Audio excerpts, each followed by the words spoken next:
성령님이 우리와 함께 하시고 그 삶의 자리가 기쁨이고 충만한 은혜임을 알기에 또 그 은혜 속에 살아가기를 주님의 이름으로 축원드립니다. 아버지 다윗과 아들 압살롬과의 전쟁은 아버지 다윗의 승리로 끝났습니다. 그러나 그 끝은 아픔이었습니다. 아버지 다윗이 아들 압살롬을 잃는 아픔이었습니다. 분명 아들 압살롬은 아버지 다윗에게 큰 잘못을 범하였습니다. 아버지 다윗을 죽음의 벼랑 끝으로 내몰았습니다. 아버지 다윗의 국민들을 자기의 사람들로 바꾸려 하였고 또 바꾸었습니다. 그러나 그의 행동과 방향은 하나님께서 진정으로 원하시는 방향과 행동이 아니었습니다. 그 결과 승리가 아닌 패배였습니다. 하나님께서는 압살롬에게 진정한 승리는 주지 않았습니다. 이스라엘의 중심인 예루살렘 성에 무혈 입성할 때만 해도 그는 승리하는 줄 알았습니다. 무혈 입성, 그것은 그에게 너무나도 큰 영광이었습니다. 모든 것을 가진 줄 알았습니다. 그러나 그것은 잠시 눈앞에 펼쳐진 신기루와 같았습니다. 그것은 붙잡지도 못하는 자신의 욕망이었습니다. 하나님께서 그에게 허락한 것이 아닌 그의 욕심과 야망에 의하여서 움켜진 것들이었습니다. 이스라엘은 하나님께서 택하시고 하나님께서 세우신 나라이고 민족입니다. 그러한 나라와 민족을 하나님의 영광을 위해서가 아니라 자기의 욕망을 위하여서 자기 나라 삼았으니 그의 승리가 진정한 승리가 될 수 없었습니다. 그의 승리가 진정한 승리가 되기 위하여서는 철저히 하나님의 뜻을 구하고 하나님의 영광을 위하여 내가 무엇을 하여야 하리까 묻는 그 기도가 먼저 이어야 했습니다. 그러나 압살롬은 그렇지 아니하였습니다. 그렇기에 그는 실패로 끝날 수밖에 없었습니다. 그럼에도 다윗은 아버지였기에 그의 죽음에 슬퍼합니다. 그는 아들의 죽음으로 인하여 비탄에 잠겼습니다. 비탄에 빠진 다윗에게 요압이 찾아옵니다. 요압은 국정을 소홀함이 없도록 충원하여 다시 안정 찾기를 바라였기 때문입니다. 압살롬의 죽음은 이스라엘 전체의 입장에서 보면 반역자의 죽음입니다. 그렇기에 다윗을 따르는 군사들의 입장으로 생각해 보면 압살롬의 죽음은 너무나도 좋은 결과라 여길 수밖에 없었습니다. 반역자, 반란자가 제압되었으니 너무나도 기뻐해야 될 일이었을 것입니다. 그러나 다윗 개인으로 본다면 극히 슬픈 일입니다. 자기의 자녀가 반역을 하였지만 자기의 손에 죽임을 당한 형편이니 그의 죽음은 너무나도 슬픈 죽음일 수밖에 없습니다. 그렇게 그는 요압에게 또 군사령관 지휘관들에게 젊은 그의 목숨을 보존해 달라고 하는 부탁도 했던 바입니다. 그러나 그 부탁은 들어지지 아니하고 죽음으로 끝을 맺었습니다. 더욱이 그것이 자신의 범죄에서 비롯된 것임을 알고 있는 다윗의 입장에서는 참으로 견디긴 어려운 시간이었을 것입니다. 압살롬의 그 반역이 이미 하나님께서 그가 범죄함으로 인하여 나단 선지자를 통하여 주셨던 그 하나님의 책망의 하나의 모습이었기에 그의 죽음은 자신을 들여다보는, 자신의 범죄를 들여다보는 시간이었기에 더더욱더 괴로운 시간일 수밖에 없었습니다. 그리하여 압살롬의 죽음의 소식을 들은 다윗은 그 슬픔을 가누기 어려웠던 것이지요. 그는 모든 일을 제쳐두고 슬피 울기만 하였습니다. 신하들을 앞에 두고서 그가 위로 올라가 슬피 우는 아들 압살롬아, 압살롬아, 내 아들 압살롬아, 그렇게 크게 부르짖으며 그렇게 울음을 터뜨릴 수밖에 없었습니다. 그러나 그의 그 슬퍼하는 그 슬픔은 또 다른 문제를 야기함이 되었습니다. 다윗을 믿고 따랐던, 다윗을 위하여 싸웠던 그 군사들은 왕의 아들을 죽인 자가 되었기 때문이지요. 충분히 그가 슬픔에 빠져 있을 수 있지만 그가 계속해서 슬픔에 빠져 있는 것은 오히려 이스라엘 전체를 너무나도 혼란에 빠뜨리는 그 일이 되었음에 한 나라의 국정을 책임지고 있는 왕으로서 옳지 않은 모습이기도 하였습니다. 더욱이 반역을 하였다가 죽임을 당한 압살롬의 죽음으로 인한 지나친 그의 슬픔은 그를 위하여 생명을 아끼지 않고 싸운 병사들의 마음을 죄인처럼 만드는 그 일이 되고 말았습니다. 그러한 의미에서 요압의 충언은 시적절하였다라고 볼 수 있습니다. 만일 요압의 충언이 없었다면 다윗은 계속 슬픔에 잠겨 있었을 것입니다. 다윗은 요압의 충언을 받아들여 다시 왕으로서의 그 임무를 수행합니다. 그로 인하여서 모든 이스라엘 백성들이 왕과 함께 나와 함께 시간을 보내는 그 은혜를 누리게 되었습니다. 이러한 배경을 가지고 있는 오늘 본문의 말씀을 통하여 우리가 깨달아야 될 메시지를, 교훈을 얻기를 원합니다. 첫째로 지도자의 작은 행동 하나가 공동체 전체를 좌우할 수 있음을 우리는 기억해야 합니다. 오늘 본문 2절의 말씀입니다. 우리 함께 오늘 본문 2절의 말씀 우리 함께 읽겠습니다. 왕이 그 아들을 위하여 슬퍼한다 함이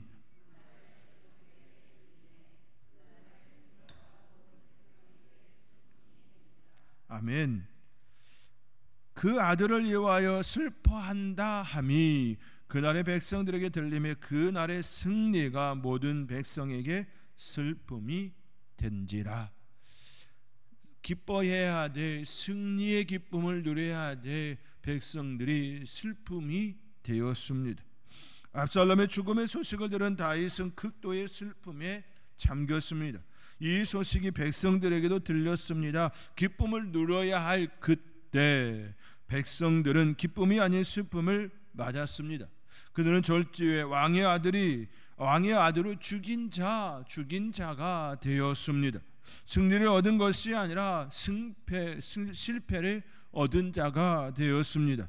승리가 실패가 되었습니다. 이에 성경의 저자는 3절에 그날의 백성들의 싸움에 쫓겨 부끄러워 도망함같이 가만히 성읍으로 돌아갔다 증언합니다.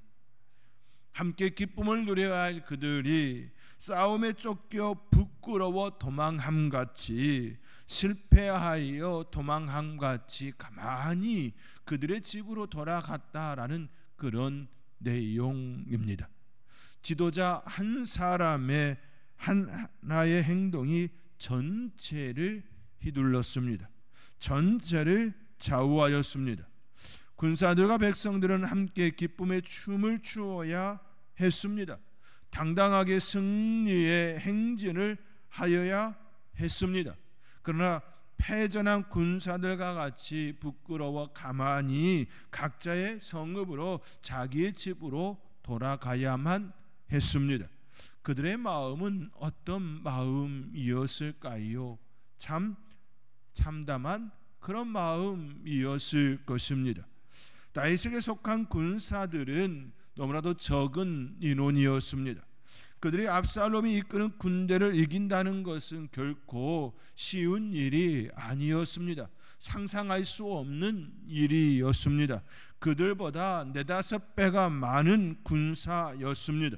그들의 승리를 얻었다는 그 의미는 죽을 각오로 그 싸움에 임하였다라는 뜻입니다. 그것도 다윗 왕을 위하여, 다윗 왕을 사랑하여 전쟁에 임하였던 것이지요. 그러나 그 왕으로 인하여 승리, 그 왕 때문에 목숨을 걸고 싸워 승리하였으나 오히려 그 왕 때문에 패전한 기분이 들었습니다. 승리가 아니라 실패자, 패전한 그런 군사의 그 감정이 그들 가운데 일어났습니다. 지도자 한 사람의 작은 행동이 너무나도 큰 파장을 일으켰습니다. 이런 가정에서도 마찬가지입니다. 가장의 표정에 따라 그날 그 집안의 분위기가 달라집니다. 집에 들어오는 그 가장의 얼굴, 그 하나의 표정으로 인하여 그 집안의 공기가 바뀝니다. 제가 알고 있는 어느 목회자는 그리하여 집의 문을 열기 전에 자기의 얼굴을 다시 한번 점검한다라고 이야기합니다. 밖에서 누렸던, 가졌던 그 감정들을 그의 얼굴에 드러나지 않기를 바라면서 그의 얼굴의 표정을 짓는다라는 겁니다. 활짝 들어가기 전에 먼저 웃는 그 표정을 짓는다라고 이야기합니다. 그리하여 밖에서 슬픈 일을 마음속에 두지 아니하고 문을 열었을 때에 더 밝은 목소리도 더 크게 아이들의 맞이하는, 아이들을 보는, 또 아내를 보는 그런 표정을 짓는다라고 이야기를 합니다. 가장의 무게가 이런 것이겠지요. 하나의 작은 표정 하나로 인하여서 가정의 전체의 분위기를 바꾸어 놓을 수 있는 이가 바로 가장이지요.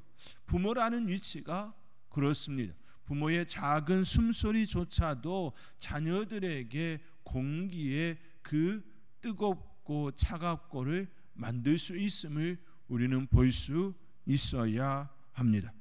이는 마치 기분에 따라 그 사람의 몸 전체가 반응하는 것과도 같습니다.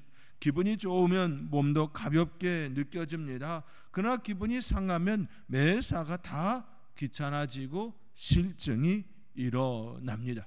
그렇기에 그 가정의 그 공동체를 위해서만이 아니라 나 자신을 위하여서도 때로는 힘든 상황 속에서도 웃을 줄 알아야 합니다.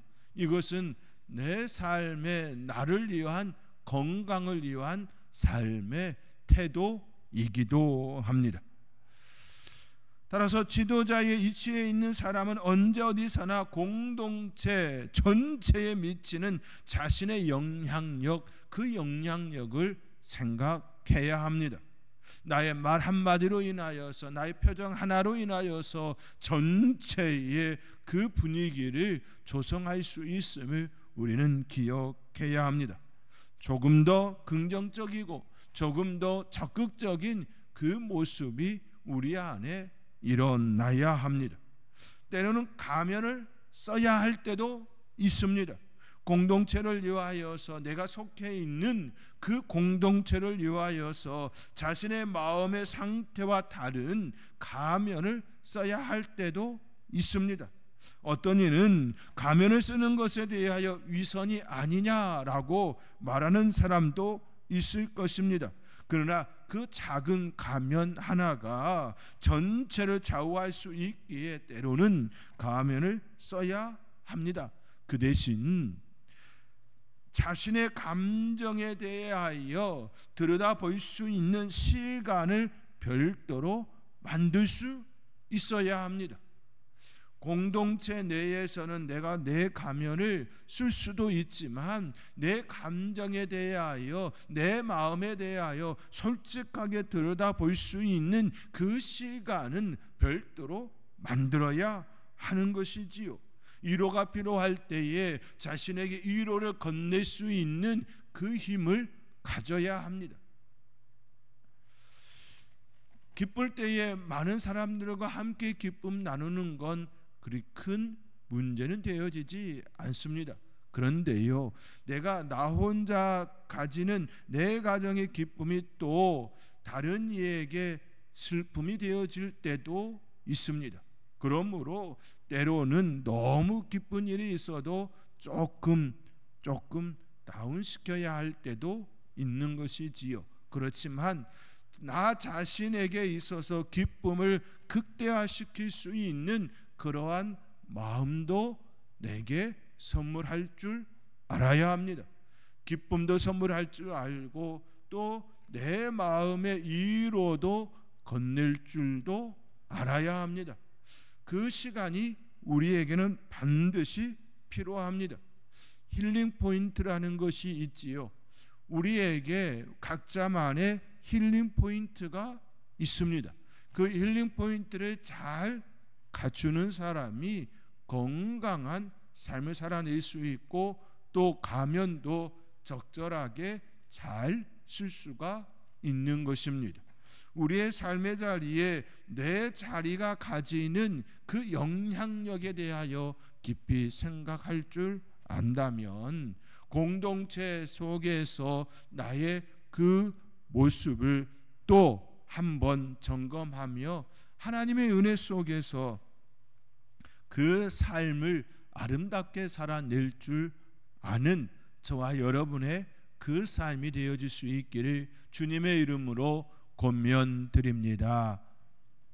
둘째로 성도는 때에 맞는 조언자가 되어야 합니다.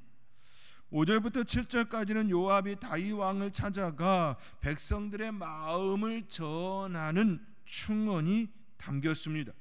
요압은 다윗의 아들 압살롬을 잃은 것에만 마음이 빼앗겨 슬픔에 잠겨있는 왕에게 왕의 본분을 일깨워주는 직언을 하였습니다. 요압은 공과 사를 잊은 다윗의 행동에 의해 의기소침해진 백성들의 그 분위기를, 그 상태를 다윗에게 그대로 전하였습니다. 오늘 본문 5절과 6절의 말씀입니다. 우리 함께 오늘 본문 5절과 6절의 말씀 함께 읽겠습니다. 요압이 집에 들어가서 왕께 말씀드리되 왕께서 오늘 왕의 생명과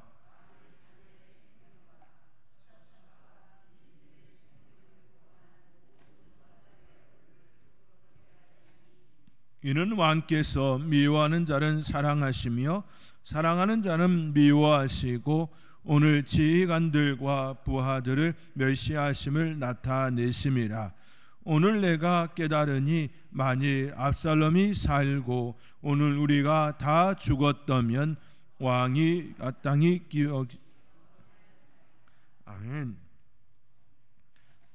미워하는 자는 사랑하시며 사랑하는 자는 미워하시고 사랑과 미움의 대상이 도취되었다 이야기하는 것이지요.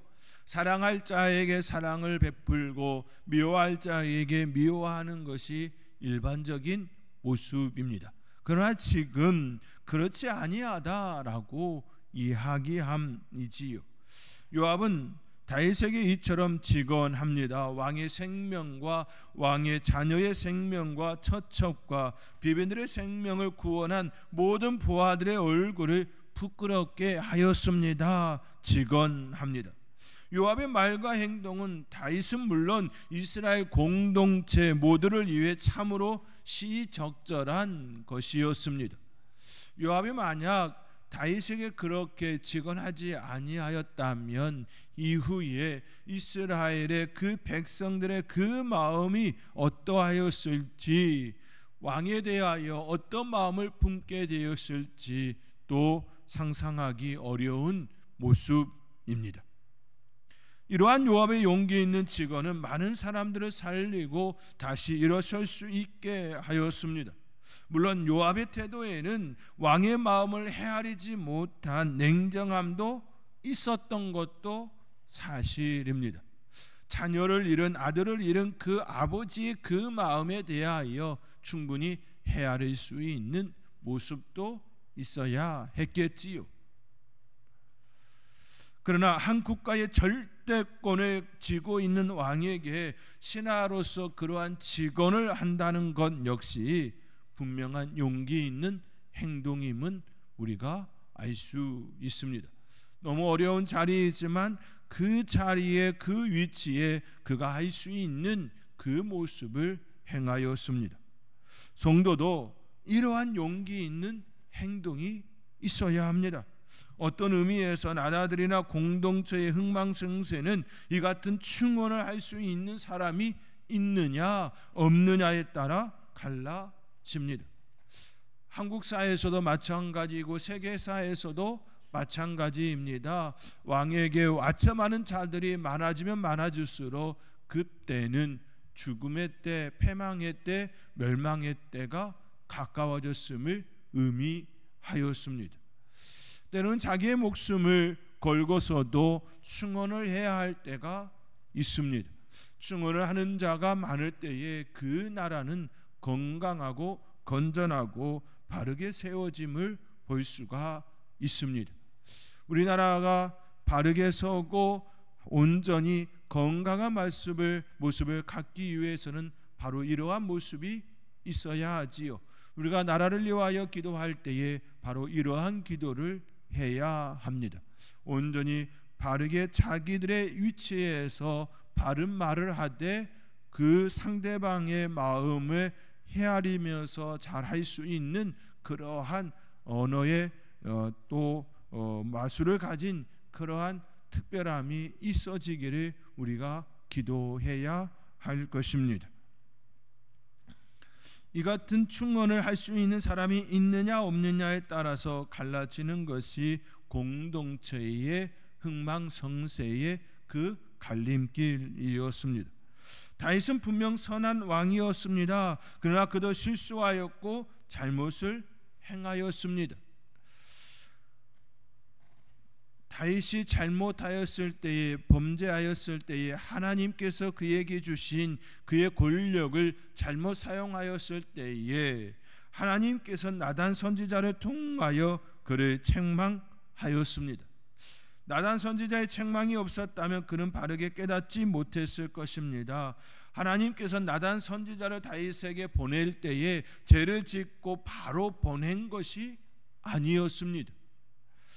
일정한 시간이 지났음에도 불구하고 다윗이 하나님께 회개하지 않는 그 모습, 그때 하나님께서 나단 선지자를 보내셔서 책망하였습니다. 이러한 충원과 직언이 있을 때 바로 설 수가 있습니다. 그러한 일을 감당한다는 것은 결코 쉽지 않은 일이지요. 충원을 하는 그 사람은 그로부터 어떤 마음이 또 어떤 불이익이 다가올지 모르는 일이기에 참 어려운 일입니다. 그 일로 인하여 서로 간의 마음이 상할 수도 있습니다. 그렇지만 그렇지 않으면 공동체가 무너질 수 있기에 반드시 누군가는 꼭 해야 할 일입니다. 그렇기에 우리는 내가 그 위치에 있는지 없는지 늘 분간하며 하나님께 은혜를 구해야 합니다. 그리고 하나님께 지혜를 구하였을 때에 그 자리임을 또 해야 할 때라면 반드시 꼭 해야 합니다. 그래야 공동체가 바르게 설 수가 있습니다. 그리고 충원과 직언을 듣는 이의 입장도 바른 태도이어야 합니다. 그때 충원과 직언을 듣는 그 사람은 반드시 수용의 자세이어야 합니다. 들을 귀가 있어야 합니다. 솔로몬이 하나님께 지혜를 구했습니다. 그 지혜는 바로 듣는 마음이었습니다. 열왕기상 3장 4절 이하의 말씀에 다윗을 이어 솔로몬이 왕이 되었습니다. 이스라엘의 왕이 되었습니다. 그가 기브온 산당에 올라 그가 기브온 산당에 하나님 앞에 일천 번제를 드린 이유는 그때 기브온 산당이 가장 컸었기 때문입니다. 아직 예루살렘 성전이 없었던 때였기에 그곳에서 여호와 하나님께 일천 번제를 드렸습니다. 그때 하나님께서는 그에게 꿈에 나타나 내가 내게 무엇을 줄고 너는 구하라 이 말씀을 주셨습니다. 솔로몬은 먼저 다윗에게 항상 큰 은혜를 베풀어 주셔서 그의 아들에게까지 그의 자리를 주셨음에 대한 고백을 합니다. 자기가 이스라엘의 왕이 되어진 것은 하나님의 은혜입니다. 이런 고백이었습니다. 아버지 다윗에게 하나님께서 함께하여 주셔서 은혜였고 그것을 저에게도 미쳤습니다 라는 먼저 그 고백이 일어납니다. 그런 후 그는 자기는 작은 아이라 고백하면서 누가 주의 이 많은 백성을 재판할 수 있사오리까 듣는 마음을 종에게 주사 주의 백성을 재판하여 선악을 분별하게 하옵소서 이처럼 하나님께 간구하였습니다. 하나님께서는 일천 번제를 드린 솔로몬에게 꿈에 나타나 구하라 말씀하여 주셨고 솔로몬은 지혜를 구하였습니다. 그 지혜가 바로 듣는 마음이었습니다. 우리가 가진 성경 개역 개정판에는 듣는 마음이라 번역되어 있습니다. 다른 번역서에서는 전에 개역 한글판에서는 지혜로 번역되어진 바 있지요.